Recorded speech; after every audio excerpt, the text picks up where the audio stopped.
Hello दोस्तों, आप सभी का हमारे चैनल इंडियन ओटाकू वर्स में एक बार फिर से स्वागत है।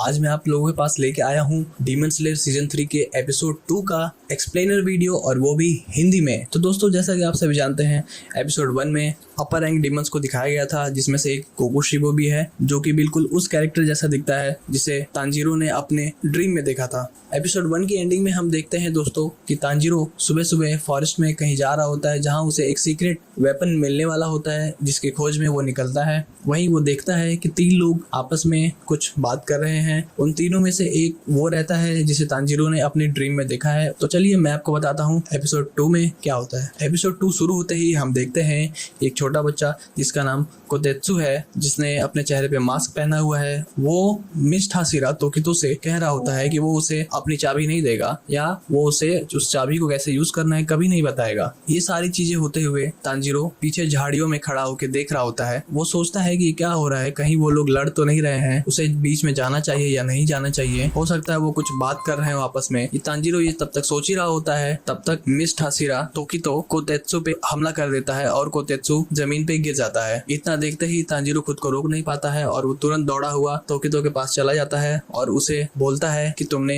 इस बच्चे पे हाथ कैसे उठाया, तुम इतने निर्दयी कैसे हो सकते हो, तुम्हें ऐसा नहीं करना चाहिए। तोकितो तांजीरो की बातों पे ध्यान नहीं देता है, वो फिर भी कोतेत्सु को पकड़ा हुआ ही रहता है और उससे वो की मांगता है बार बार। इतना देखने के बाद तांजीरो तोकितो का हाथ पकड़ लेता है और उसे छोड़ने के लिए कहता है कि कोतेत्सु को छोड़ दो, लेकिन तोकितो जरा सा भी नहीं हिचकिचाता और वो तुरंत तांजीरो पे हमला कर देता है, जिसकी वजह से तांजीरो जमीन पे गिर जाता है। और तोकितो ये देखता है कि तांजीरो के पीठ पे एक बक्सा बंधा हुआ है, जिसमें से उसे डीमन की खुशबू आ रही है। उसे ऐसा लगता है कि इसके अंदर कोई डीमन है, तो वो तांजीरो से कहता है कि वो इस बक्से में क्या है देखना चाहता है। इतना सुनते ही तांजीरो गुस्से से भड़क उठता है और वो तुरंत फुर्ती दिखाते हुए उठ खड़ा होता है और कोतेत्सु को तोकितो के हाथों से छीन के अपनी तरफ लेके आ जाता है। ये देख के तोकितो काफी हैरान हो जाता है, लेकिन ये सब होने के बाद कोतेत्सु काफी डर जाता है। उसे लगता है तांजीरो भी उससे वो चाबी लेने ही आया है, तो वो उससे डर के दूर भागता है। लेकिन तांजीरो उसे समझाता है कि वो उसके बारे में कुछ भी नहीं जानता है, वो बस उसे बचाने आया है। इतने में हम देखते हैं कि तोकितो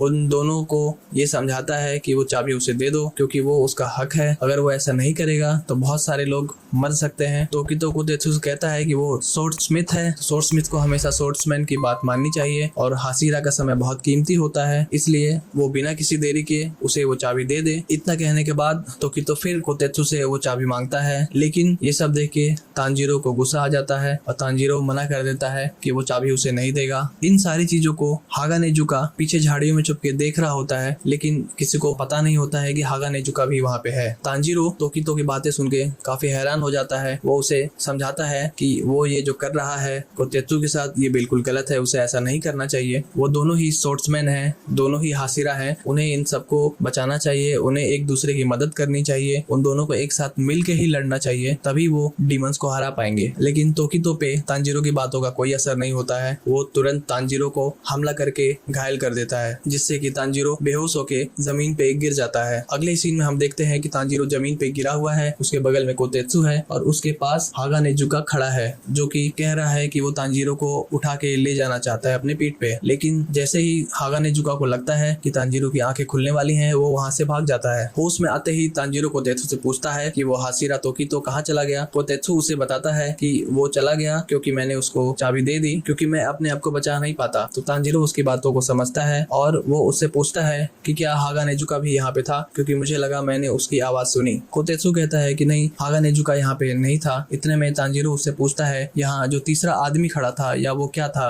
वो तांजीरो उसे समझ नहीं पाया। वो उससे पूछता है कि वो चीज क्या थी। फिर कोतेत्सु तांजीरो को बताता है कि वो एक मैकेनिकल डॉल थी जो कि उसके पूर्वजों ने बनाया था। उस डॉल में काफी ज्यादा ताकत है, वो इंसानों से कई गुना अधिक शक्तिशाली है और वो 108 अलग अलग तरह के कॉम्बैट टेक्निक्स कर सकता है। इसीलिए वो डॉल हाशिरा को कॉम्बैट ट्रेनिंग देने में यूज होती है और उसका नाम है योरिची टाइप 0। तभी तांजीरो और कोतेत्सु को लड़ाई की आवाज सुनाई देती है, तो वो तुरंत जाते हैं और देखते हैं miss Hashira Tokito mechanical doll Yoriichi type 0 के साथ कॉम्बैट ट्रेनिंग कर रहा है। तांजीरो ये देख के काफी हैरान हो जाता है कि एक मैकेनिकल डॉल एक हाशिरा के साथ इतने अच्छे से कैसे कॉम्बैट ट्रेनिंग कर पा रहा है और उसे कड़ी टक्कर दे रहा है। तांजीरो पूछता है कि इस डॉल के पास 6 हाथ क्यों है, तो फिर कोतेत्सु उसे ये समझाता है कि ये डॉल उसके पूर्वजों ने बनाई थी, जो कि 300 साल पहले बनाई गई थी और ये सेंगोकू पीरियड की है। उस जमाने में जो टेक्नोलॉजी यूज हुई थी वो आज तक किसी ने भी कॉपी नहीं कर पाई है, वैसी कोई भी दूसरी डॉल नहीं बन पाई है। ये सब सुन के तांजीरो काफी हैरान हो जाता है और साथ ही वो ये भी देखता है कि तोकितो कितना शक्तिशाली है, कितना पावरफुल है कि वो उस डॉल को कड़ी टक्कर दे रहा है, यहाँ तक कि वो उस डॉल से ज्यादा ताकतवर दिखाई पड़ रहा है। तभी वहाँ एक रेवेन आती है जो कि तोकितो की होती है। वो उन दोनों को ये बताती है कि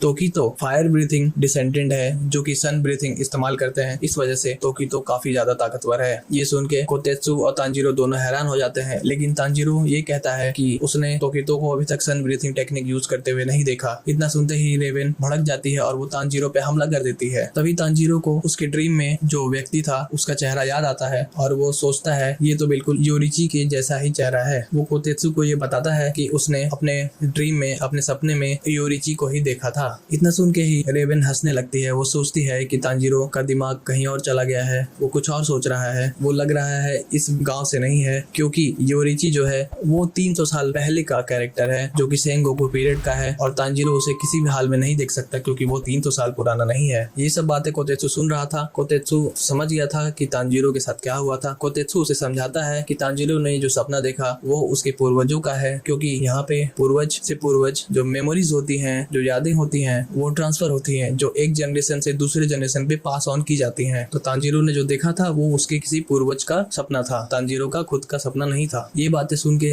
तांजीरो को थोड़ी राहत मिलती है। तब तक इतने में ही वो देखते हैं कि तोकितो ने योरिची का आर्मर तोड़ दिया है और वो जीत गया है। ये देख के कोतेत्सु काफी उदास हो जाता है और जंगल की तरफ भाग जाता है, क्योंकि वो आखिरी मैकेनिकल डॉल थी जो कि कोतेत्सु के पूर्वजों ने बनाई थी। कोतेत्सु जो है वो डॉल मेकिंग स्किल्स में और सोर्ड स्मिथ के स्किल्स में काफी कमजोर है और उसके पिताजी के गुजरने के बाद वो काफी अकेला हो गया है। उसके कोई भाई बहन नहीं है, तो उसे काफी बुरा लग रहा है कि वो डॉल भी टूट गई। अब वो क्या करेगा, वो अपनी जनरेशन को कैसे आगे बढ़ाएगा। ये सोच के वो काफी उदास हो गया और जंगल की तरफ भाग जाता है। तांजीरो उसे जंगल में ढूंढने जाता है और वो अपने सूंघने की शक्ति से कोतेत्सु को ढूंढ लेता है और उसे समझाता है कि उसे उदास नहीं होना चाहिए, लेकिन कोतेत्सु उसकी बातों पे ध्यान नहीं देता है। वो काफी डिमोटिवेटेड हो गया है और वो आगे कुछ भी नहीं करना चाहता है, लेकिन तांजीरो हार नहीं मानता है। तांजीरो उसे समझाता है कि किबुत्सुजी मुजान को खत्म करना ही तांजीरो का मेन गोल है और वो इस गोल को किसी भी तरह हासिल करके रहेगा। अगर वो इसे हासिल नहीं करेगा तो कोई ना कोई जरूर करेगा, लेकिन वो हिम्मत नहीं हारेगा और कोशिश करता रहेगा कि वो उसे खुद से ही हराए, ताकि वो अपने पूरे परिवार और अपनी बहन जो कि नेजुको है, जो कि एक डीमन बन गई है, उसका बदला ले सके। इसलिए वो पूरी तरह से सबके साथ मिलके कोशिश करेगा कि वो खुद ही किबुत्सुजी मुजान को हराए। तांजीरो की बातें सुन के, तांजीरो की स्टोरी जान के कोतेत्सु जो कि काफी उदास हो गया था, उसे एक नया होप मिलता है, एक नई पावर मिलती है और वो भी काफी मोटिवेटेड हो जाता है और अब वो भी तांजीरो के साथ मुजान को हराने के लिए लड़ाई में शामिल हो जाता है। तांजीरो और कोतेत्सु वापस जा रहे होते हैं कि तभी वो देखते हैं कि तोकितो वापस आ रहा है और उसके हाथ में 2-2 तलवारें हैं। तोकितो उन्हें बताता है कि योरिची को हराते समय उसकी तलवार टूट गई, जिसकी वजह से उसने योरिची की तलवार ले ली है, जिसके साथ उसका हाथ बंधा हुआ था, इसलिए उस तलवार में उसका हाथ भी आ गया है। और तोकितो अपनी टूटी हुई तलवार तांजीरो की तरफ फेंक देता है कि वो सोर्डस्मिथ विलेज में ही है तो उसकी तलवार बनवा दे। ये देख के कोतेत्सु को काफी बुरा लगता है और वो वहाँ से फिर भाग जाता है, क्योंकि उसे लगता है कि योरिची डॉल टूट गई है, अब वो कैसे बनेगी, अब वो क्या करेगा, क्योंकि उस डॉल को कोई नहीं बना सकता, ऐसी टेक्निक अभी तक बनाई ही नहीं गई है। तभी हम देखते हैं कि बारिश होनी शुरू हो जाती है और तांजीरो भीगते हुए कोतेत्सु की तरफ जाता है, जहाँ वो देखता है योरिची डॉल जमीन पे पड़ी हुई है और कोतेत्सु उसी के बगल में खड़ा है। तांजीरो कोतेत्सु को कहता है कि इसे दोबारा चाबी लगा के चला के देखो, शायद ये चल जाए। तो फिर वो दोनों मिलके योरिची को उठाते हैं और उसे दोबारा चालू करने की कोशिश करते हैं और कमाल की बात यह है कि योरिची डॉल फिर से चलने लगती है। ये देखने के बाद कोतेत्सु तांजीरो से कहता है कि उसे योरिची डॉल को हराना होगा ताकि वो और ज्यादा ताकतवर हो सके और एक दिन मिस्ट हाशिरा तोकितो से उसका बदला ले सके, उससे आगे जा सके, उससे ताकतवर हो सके और उससे लड़ाई में हरा सके। कोतेत्सु दिल से चाहता है कि तांजीरो ताकतवर बने और तोकितो को हराए। इसके बाद तांजीरो योरिची के साथ कॉम्बैट ट्रेनिंग करना शुरू कर देता है। लगातार ट्रेनिंग करते करते तांजीरो थक जाता है। तांजीरो यहाँ देखता है कि योरिची काफी ताकतवर है और अभी तांजीरो का लेवल बहुत ही नीचे है। यहाँ पे वो सोचता है कि तोकीतो जो कि एक हाशिरा है तांजीरो की ही तरह, उसने कितनी आसानी से योरिची को हरा दिया था। कोतेत्सु तांजीरो से कहता है कि उसे योरिची को हराना ही होगा और तोकीतो से ताकतवर होना ही होगा, तभी वो उससे उसका बदला ले सकता है, उसे नीचा दिखा के। तांजीरो लगातार प्रैक्टिस करते जा रहा है लेकिन वो अभी काफी कमजोर है। कोतेत्सु ये देख के काफी गुस्सा हो जाता है। वो कहता है कि अगर उसने योरिची को नहीं हराया तो वो तांजीरो को खाना नहीं देगा और पानी भी नहीं देगा। ये सुन के तांजीरो काफी शॉक हो जाता है और सोचता है कि वो कैसे योरिची को हराए। लगातार 4 दिन बिना खाए बिना पिए ट्रेनिंग करते रहने के बाद तांजीरो अचानक से बेहोश हो जाता है। उसे ऐसा लगता है कि वो अब इस दुनिया में नहीं है, वो किसी नई दुनिया में आ गया है, जहाँ वो फिर से पानी में गिर जाता है, जहाँ उसे लगता है कि पानी के अंदर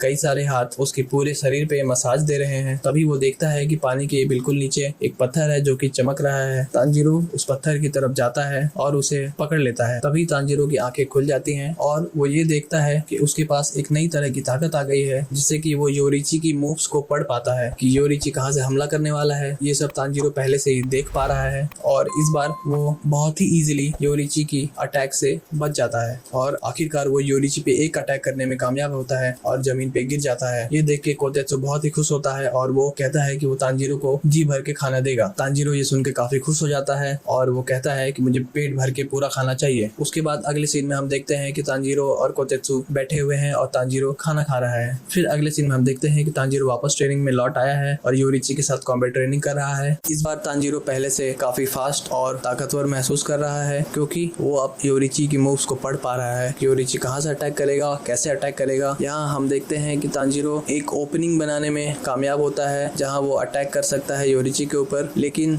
जैसे ही उसकी सोर्ड योरिची के गर्दन के पास आती है वो सोचता है कि अगर वो योरिची को हरा देगा तो कोतेत्सु को काफी बुरा लगेगा क्योंकि वो उसे दोबारा नहीं बना पाएगा। कोतेत्सु दूर से इसे देख रहा होता है और वो ये बात समझ जाता है। वो तांजीरो को कहता है कि कोई बात नहीं है तांजीरो, तुम अटैक करो, मैं इसे दोबारा से बना लूंगा, तुम्हें ताकतवर बनना बहुत जरूरी है। इतना सुनते ही तांजीरो अपनी पूरी ताकत के साथ एक अपर कट अटैक करता है योरिची की सोर्ड से बचते हुए और अंत में वो एक अच्छा अटैक करने में कामयाब हो जाता है। लेकिन इस अटैक के बाद तांजीरो का तलवार टूट जाता है और वो जमीन पे गिर जाता है। कोतेत्सु भाग के तांजीरो की तरफ आता है और वो दोनों देखते हैं कि योरिची की गर्दन और मास्क टूट गया है, उसका चेहरा भी बिखर गया है और उसके गर्दन में एक तलवार घुसी हुई है जो कि काफी पुरानी लग रही है। और ये देख के तांजीरो और कोतेत्सु दोनों डर जाते हैं कि उसके गर्दन में तलवार कहाँ से आई। तभी कोतेत्सु कहता है कि ये तलवार शायद 300 साल पुरानी है क्योंकि ये योरिची डॉल भी 300 साल पुरानी है। और इसी के साथ ये एपिसोड खत्म होता है दोस्तों। तो अगर आपको ये वीडियो पसंद आई है तो लाइक करें, कमेंट करें और शेयर करें और ऐसे ही और वीडियोस देखने के लिए हमारे चैनल सब्सक्राइब करें गाइस। तो मिलते हैं अगले वीडियो में, तब तक के लिए बाय बाय।